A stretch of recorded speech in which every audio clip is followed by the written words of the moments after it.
Welcome to Money Matters, the podcast that focuses on how to use the money you have, make the money you need, and save the money you want.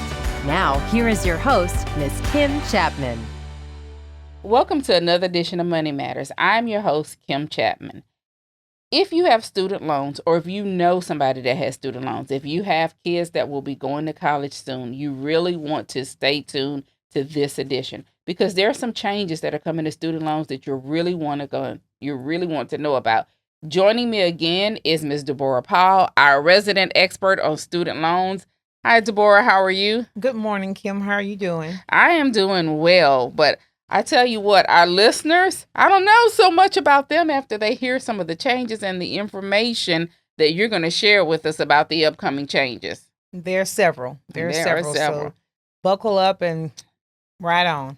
All right. So where should we start? Should we start with the SAVE Act? That's the one that's coming to an end very soon. Right. SAVE has been discontinued. Okay. So it was discontinued on June 30th. So July 1st, new plans come into existence. But student loan borrowers have 90 days to make a decision as to which plan they'll transition to because they can no longer stay on the SAVE plan. All right. So for somebody that's listening and maybe being like, I don't even know if I have a SAVE plan or what the SAVE plan is, can you give us a little information on what that SAVE plan was? The SAVE plan was really a safety net for student loan borrowers. It was based on your income, household size, and so forth. So some students actually paid $0 because they qualified for the minimum payment during that transition period. But now the new plans that'll take place, one's kind of similar, but students will have to start making payments on that. The Biden administration was the authors of the SAVE plan. But when the One Big Beautiful Bill passed, it eliminated the SAVE plan and then put students into different categories for other student loan program repayments. All right. So for somebody that was taking advantage of the SAVE plan, like you said, it ended June 30th, which was just not that long ago. Right. What do they need to know? What should they expect? They will hear from the Department of Education about their remaining student loan balance. Whoever their servicer is will contact them to help them determine what plan is the best for them. So there are a lot of options, if we want to start talking about those, that students can use now that the SAVE plan is no longer available for them. Okay. All right. Okay. So the first one is the Repayment Assistance Plan, RAP. Okay. So that's a new income-driven plan with monthly payments set at 1 to 10% of the income, depending on your earnings. So again, with the 1%, that would give students a lower payment, borrowers a lower payment if they they want to go with that route. Okay, but they have to qualify. They have to qualify. So of course, they'd have to turn in tax returns, household size, and that kind of information to determine if they will be at the 1% or 10%, depending on their earnings. So that would help some borrowers in that situation. Another one is the Income-Based Repayment Plan, IBR. That's an existing plan that survives under the new law. So payments are based on your income and family size, and you can get your loans forgiven after paying 20 or 25 years. Almost sounds like a mortgage, right? 25 years. You would think that if you've paid on it for 20 or 25 years, you'd be done anyway, but that's the minimum to qualify. Do you know how would they know if they would qualify for that? Again, working with their servicer of their student loans to see and turning in the documentation to determine. So again, we mentioned earlier, you have 90 days to figure out which plan.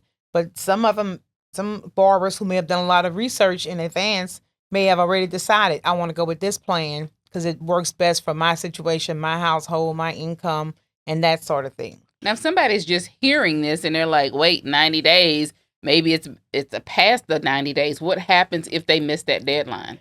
Well, if they don't pick a plan in 90 days, then that loan would go into being on the road to default. And you don't want that to happen because if your loan defaults, a lot of things... coming for you. They're coming for you, right. They're coming for your tax returns. It could even end up in garnishment of your current wages. So they don't want to go the default route. So you have 90 days, which is 3 months to make a decision of where you want to go. And, it really is difficult for some borrowers because when COVID happened in 2020, they paused all of that. Yes, no payments. No payments, and students were jumping, borrowers were yelling and gone on vacation and using the extra money maybe to pay off other debt. And so that lasted for a while. But now it's, and it can be an adjustment to try and figure out, how am I going to fit this student loan payment into my budget now that this pause is over? Because it's real. And, that's something you can't get away from. Yeah, nothing in life certain but death, taxes, and student loans. Unless you die, and you don't want that alternative, right? So if you die, they're forgiven, but you won't be here to realize that forgiveness. You won't get to enjoy it, right? Exactly. Another one is the standard repayment plan, and that's a fixed monthly plan for 10 years, regardless of income. And that's the original loan plan. Back in the 90s and 2000s and early 2000s when students borrowed, you had a standard 10-year plan, and it was based on how much you borrowed, and then they gave you 10 years to pay that off. And, just for example, my daughter went to college in 2008, and she had a standard 10-year plan. Okay. And then it was paused during COVID. So she's back in repayment, and then now she's down to like less than $800 to repay. So she had to get back into a plan after that time period. And, they work with you to make sure, because nobody wants to see a borrower go into default, because there are just so many bad implications, against your credit score and that sort of thing. So they work with you for that. But standard is the 10-year. But there are so many other options. You have consolidation. A lot of times one borrower might marry another borrower and they combine their debt so they can consolidate those loans and that kind of thing. So it just depends on your individual situation. Okay. I didn't know that. That's something definitely new. I didn't know that married couples could do that. What is the biggest mistake that a borrower can do right now? Nothing. Doing nothing. Doing nothing is a mistake because, the federal government has every tool at its disposal to find you. Employment records. If you're working, they'll find out where you're working. They don't take any solace in saying, I'm going to put you in default. So doing nothing is the worst thing that you can do. So just be proactive, ask questions, call your servicer. Now with all of the AI tools that we have, you can go to ChatGPT and Google is your friend. I tell that to people that work all the time. Google is your friend. See what they say and, find an option. Even going back to your college where you borrowed the money from. One thing that's big that student borrowers don't remember is the public service forgiveness program. Okay. And that's real. You have to pay on your loan. So if you've done a standard 10-year repayment, it probably would not help. Okay. But if you did something like consolidation or an extended repayment, once you pay on your loan for 10 years, actually pay, not in deferment, not in forbearance, but you pay for 10 years. 10 consistent years. Well, 10 years. So 10 years, but you can pause in between. You could, for instance, COVID paused some people. So that wasn't a period where you just missed. It was an official pause. Okay. So if you paid for 10 years, then you can get the rest of your loan balance forgiven. So if you're working as a federal, state, or city, employee, if you're working for a school district, if you're working for a nonprofit organization, if you're working in the first responder category, police officer, fireman, state trooper, all of those jobs qualify for student loan forgiveness, but you have to pay for 10 years. So say you borrowed and now you're a professor at a university. So you borrowed for undergraduate study, your master's, and then your PhD. So that could be a lot of money. A lot of money. So you may have chosen, because of all of that, consolidating all of those loans, say a 30-year repayment program. So once you pay for 10 years, the rest of it is, and I've talked to and spoken with several students who just say, I got a raise. And it's like, how did you get a raise? I paid off my student loans through public service forgiveness. So people who work at, colleges and universities, schools, preschools, all of those nonprofit organizations qualify for forgiveness. Notice you said nonprofit and not for profit, right? Exactly. It has to be a nonprofit organization. And there are many out there, and people are looking at that as a way, but if you just did a 10-year repayment plan, you're going to pay 10 years. So I know during the Biden administration, there was a proposal out there to forgive $10,000 off of student loans. And that would have been a great help because many people, like my daughter, would have, she only had 2,000 at that time, but she's been, oh, I'm done. So that didn't happen, and people put a lot of stock into that. But here we are now. Another plan that's with Save going out is the tiered standard plan. Okay. It's a new fixed plan with terms of 10, 15, 20, or 25 years. It depends on your loan balance. Larger balances qualify for longer terms and lower monthly payments. So you can go up to that tiered standard plan. So it just depends on, what you borrowed. Are you going back to school for more education and training, or do you want to just get rid of the balance as quickly as you can? All right. And student loans are still going to be in deferment if you're a full-time student in school. Correct. As long as you're enrolled at least full-time, pursuing another degree or training, workforce, that sort of thing, you can still apply for deferment. And then forbearance is still available if you had a layoff or a big cut in pay, or maybe you're staying home now to care for a child or a spouse or a relative and you're not working. So you can still qualify for forbearance. But during forbearance, you just they're going to still add interest onto your loan. Okay. You're just forgiven for not making payments during that period of forbearance. But deferments, you're in school, borrowers who go into the military can qualify for deferments, and that sort of thing. So for the borrowers that don't even know who their student loan provider is, where can they find that information? They can go to the studentaid.gov website and look for that information. They can sign on to their account, and their student loan history, once they sign in, should be available to them going that route. But first, start looking at studentaid.gov. Okay. And this doesn't just apply, of course, to students that have already graduated. How does this impact students that are getting ready to go to college? What do they need to know? Borrow sparingly. Don't borrow the max if you don't need the max. Look at other ways to finance your education. And that even goes back to, if, say you're from Baton Rouge and you're going to one of the local college or universities here. You may not want to stay at home, but when you look at what it costs for a meal plan, what it costs for the dormitory, you could save a lot of money by staying at home. Particularly if you're going to a community college, that might be a route to stay home. And then you could save some money and then move on to campus or an apartment at a 4-year university if you're going to go to junior college route, community college route initially. So just borrow only what you need. Back in the day when I was in school in the 80s, people borrowed the max, and when they got their refund checks, Bar Marché Mall was still open. Bar Marché Mall, Ooh, that's a flash in the past. Yeah, those, they're gone. You saw new jewelry, gold chains were popular at that time, watches and, polo shirts and all Today of those. It's just iPhone, same thing. Today, same, right, just a different gadget, right? So, people use their refund checks, and then, it's like it all has to be paid back. And so you just need to look at it from that standpoint. Borrow only for what you need and only for what you would consider school-related expenses. Yes, you have to have clothes to go to school. Yes, you need transportation. But do you need the used, can you survive on a used Honda Accord as opposed to a brand new Lexus?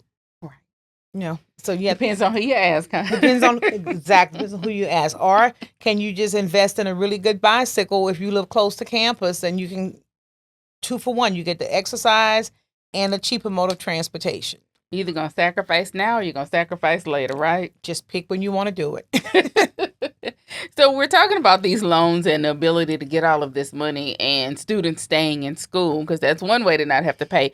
But there's an elimination of the Grad Plus loan. What does that mean for graduate students? Well, the Grad Plus loan, there are a lot of changes that are going on with that one. And so grad students need to be very careful. The amounts are different based on what you're pursuing as a graduate degree, because the current administration did remove professional degrees from some of those programs. So now they're going back to adding the medical, because at one point they had removed anything in nurse practitioner, that whole area. Wow. And we know a lot of students are going into that. So you have to really look at which program you're going into and see how much you can borrow, because the amounts do vary based on those different programs. Parents can borrow for their students, but it's really the new limits apply starting July 1st of this year. So it depends on whether your child qualifies for the limited exception. So if the child qualifies, you can continue borrowing up to the cost of attendance minus any other aid received. So this is the plus loan. So if your child qualifies, you can continue borrowing. If your child doesn't qualify, the maximum amount that you can borrow is $20,000 an academic year and up to $65,000 over the course of your child's undergraduate study. So regardless, you're going to need to see how you figure in that. Before plus, you could borrow up to the cost. So you had some parents borrowing a whole lot of money and then not being able to pay it back, which caused, defaults. They passed a credit check and so forth, but that just varied. So a plus loan, you can use it for tuition, fees, housing, food for on-campus students. You can also satisfy education-related charges that parents can use for that. So it just depends on which program you're going to. So if you're a graduate or professional student, starting July 1st, direct plus loans are no longer available to graduate and professional students unless they qualify for the limited exception. To qualify, they have to be enrolled in a program as of June 30th, 2026. Borrowed a direct loan prior to July 1st and remain enrolled in the same program. So unsubsidized loans, those are the ones where the interest you're responsible for, they remain available to eligible graduate and professional students with updated loan amount limits. So graduate students who've been in professional school students can borrow up to $20,500 a year with a $100,000 aggregate limit. Graduate students who previously have been professional students can borrow up to $20,000 per year with a $200,000 aggregate limit, less any amount borrowed as a professional student. So professional students can borrow up to $50,000 a year with a $200,000 aggregate limit and any amount as a graduate student.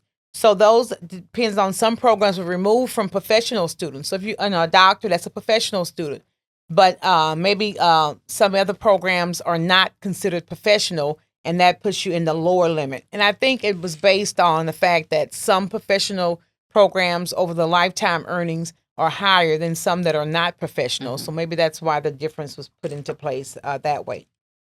This sounds like it can be really, really overwhelming for a student because we're really talking about young people that have maybe just graduated from college. They're just getting into the world on their own. Where can they go to just really talk to somebody or get information to figure out what's going to be the best program for them? Well, when students graduate or exit the school, they're required to do exit counseling. So that's the first step. I know you're excited about commencement. Where's the party going to be? How much money am I going to get? Let's just have a good time. But go to exit counseling, ask questions, ask for referrals for additional information, because you do have a 6-month grace period. Once you graduate, you have 6 months to figure it out. So during that time, you may start your job immediately. So start saving money because repayment is coming. But just look at that. Look at your loan documents. Ask the financial aid counselor at the school you attended for your documents. Make sure you have an accurate history of how much you borrowed. Maybe you borrowed and then you got a scholarship after that. So the loan amount was returned because you had a scholarship. So make sure that initially you may have borrowed $5,000, but it ended up being $3,500. So make sure all of that is accurate. So when you go into repayment, you know how much money you've borrowed, and then you can decide, well, I've borrowed, $30,000 for my undergraduate degree. And I think with the job that I have, I can pay it off in 10 years. So you may want to just choose a standard repayment period. But maybe you're looking at going to do working at a nonprofit, like some of the programs like City Year, because you just have a desire to serve and help. And those jobs pay minimum, but you can also defer your loans while you're working in that area. And then while you're working with them, you can also save money that will go back towards your student loan balances. So look at all of that. What are your goals? What do you plan to do in 5, 10, 15 years? If you're starting out and you say, in 10 years, I want to buy my first property, whether it's a condo or a house, apartment complex, whatever. So look at what your goals are and what you plan to do, and then you base your repayment based on that. If you want to hurry up and get rid of your student loan debt so that you can have more available income for a house, then maybe you want to go that route. Or if you're going to be in a lower paying job, but in a couple of years you decide to go back to school to earn maybe a master's or professional degree, then you may want to, borrow sparingly or maybe work and save money so you don't borrow as much money during your graduate programs. So it just differs to every student, but I would say start off with the exit counseling and then go from there and make sure you have an accurate record of where you borrowed and who your servicer will be as you go into repayment. Any information or advice that you would say for the working poor? And what I mean by that is, on paper, the government says you can afford to pay your student loan. But when you look at your rent, your car payment, your car insurance, you've got to be able to eat and keep that cell phone. You just don't have that money left at the end of the day, and I can't make that payment. What exists for those individuals? Well, they may want to look at the Repayment Assistance Program. So it requires a minimum payment of $10. It scales upwards to 10% of your adjusted gross income for the prior tax year divided by 12. So that may be something. For example, 10% of $120,000 AGI means $1,000 per month. But you look at that, so that how that works. So if you have a lower income, you can deduct from that. So you can deduct for dependents claimed on your tax return to lower your payment. So that's one area to look at, the Repayment Assistance Program for students, borrowers that are going into, don't feel that they can afford to make the payments at that point. So, yeah, I just kind of fear that in the coming months, as this unfolds, that we're going to see an influx of individuals that just will not have the resources to be able to pay the student loan. So, again, what is your best advice for our listeners now that have student loans that may be a little bit apprehensive about what program to sign up for? Can they afford anything, so that they're not staying up at night pulling hair out of their hair wondering how they're going to get out of this situation? Borrow only what you need, keep good records, and then when you go into repayment, choose what you think works best for you. You can always change midstream. You don't have to stick with one plan. If you find out that the Repayment Assistance Program is not working for you, look at income-driven payment, where it's based on your income initially and it changes. So there are other plans that you can go to if you don't feel like the one that you're currently in is working. So that's the thing I would advise students to do is, keep good records and don't do anything if you fall behind. Call your servicer, make arrangements for temporary forbearance till you can get your feet solid again. But just doing nothing just puts you into default, because after 6 months of not paying on your loan, you can be considered in default, which has far more serious consequences than not being able to pay the full amount. So maybe you can go down to a plan where you can do a minimum of $50 a month just to keep it going till you can get back to where you need to be. Okay, so there you have it. New plans exist. Go to Student Aid, find out who your servicer are, find out which program or what plan works best for you, and go ahead and get those student loans repaid. Deborah, thank you again for coming and sharing that information. I know it's a lot, constantly changing, and I imagine as changes continue, we'll be able to do that. We'll be able to have you come back and we'll do another session. Great. And I think in the next couple of months, once it gets settled in, there'll be more information, assistance for borrowers to be able to look out for. All right. Thanks again.